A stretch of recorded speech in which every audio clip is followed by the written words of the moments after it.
Канал «Империя» представляет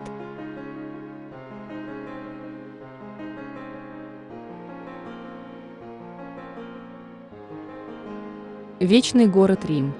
Столица Италии, пал в 476 году.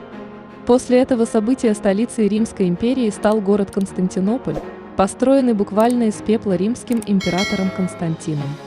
Однако османы в 1453 году захватили город, сделав его столицей Османской империи. Это было достижением, как мы помним, султана Фатиха Мехмеда Завоевателя. Получив столицу Римской империи, султан Мехмед решил, что ему нужна резиденция, где он сможет жить и служить своему государству. Тогда-то и началось строительство дворца Топкапы. Как мы знаем, согласно истории, захватывая новые земли христиан, османы в первую очередь строили мечети. А все церкви из христианских преобразовывались в места поклонения мусульман, так как тоже становились мечетями. Такая участь, например, постигла известный всем собор Святой Софии, который на протяжении многих веков был священным местом Византии. Но затем велением султана Мехмеда был преобразован из храма в мечеть. На момент завоевания Константинополя и закладки фундамента дворца Топкапы был еще один храм. Как гласит легенда, храм был воздвигнут на месте захоронения останков римских святынь Артемиды, Афродиты и Аполлона. Многим позже церковь была сожжена, но восстановлена другим византийским императором. И это, замечу, была первая церковь в Константинополе, а также первый музей в Турции.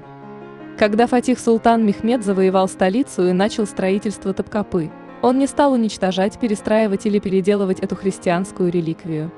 Она так и осталась стоять в первом дворе сооружения Топкапы. Так что же такого было с храмом? Почему место поклонения христиан осталось стоять посреди столь величественного и мусульманского дворца? Неужели у османов были предрассудки? Ая-Ирине. Легенда о Пенелопе. Итак, собор Ая-Ирине османские султаны получили в наследство с завоеванием Константинополя. Он христианский и не был превращен в мечеть. А почему? С созданием Константинополя много людей из Рима эмигрировали в этот город. К тому времени Рим официально признал и принял христианство. Несмотря на то, что сам император был христианином, в народе все еще преобладала языческая вера. Те римляне, кто не хотел менять свою веру, тоже приехали в Стамбул, и таких иноверцев было большинство.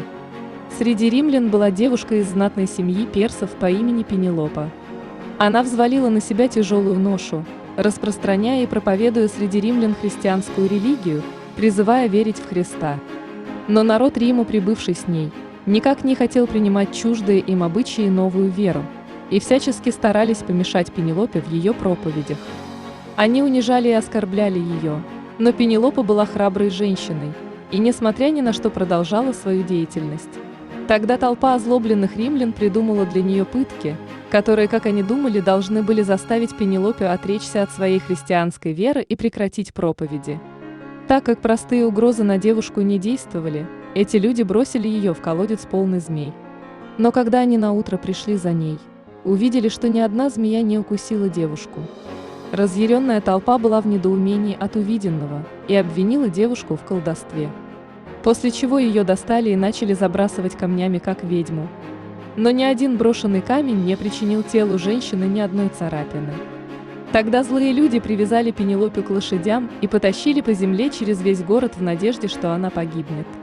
Неизвестно, сколько бы продолжалась эта гонка, может быть, пока лошади не умрут от бега, но женщина оставалась жива и невредима. Как гласит легенда, люди, ставшие свидетелями этого издевательства над женщиной, уверовали в ее веру и приняли христианство. После этого, как рассказывают, в Константинополе установились мир и спокойствие, а народ постепенно принимал новую веру. Вот тогда-то император Константин и дал Пенелопе новое имя Ирина. А также была построена христианская церковь Ая-Ирине, что в переводе означает «святая Ирина» или «святой мир». Ая-Ирине никогда не была мечетью, но не стала церковью, то есть она уже больше никогда не была местом поклонения для христиан.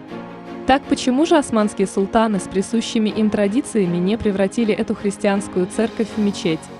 Фатих Султан Мехмед, покоривший Константинополь, был хорошо знаком с римской историей еще задолго до завоевания города и знал культуру римлян.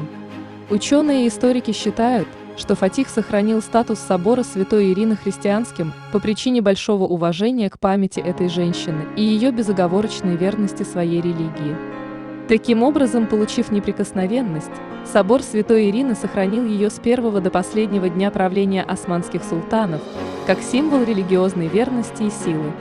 Сегодня собор Айя Ирини открывает свои двери для приема гостей и жителей Стамбула. Храм так и продолжает стоять, как христианский островок посреди мусульманского рая османских султанов – дворца Топкапы. В нем нет икон. Долгое время церковь была военным музеем османских султанов. Сейчас в ней проводятся различные культурно-массовые мероприятия. А на сегодня все. Не пропускайте главное. Подписывайтесь на канал и посещайте вкладку «Сообщество», чтобы узнавать про Османскую империю то, что остается за кадром наших видео.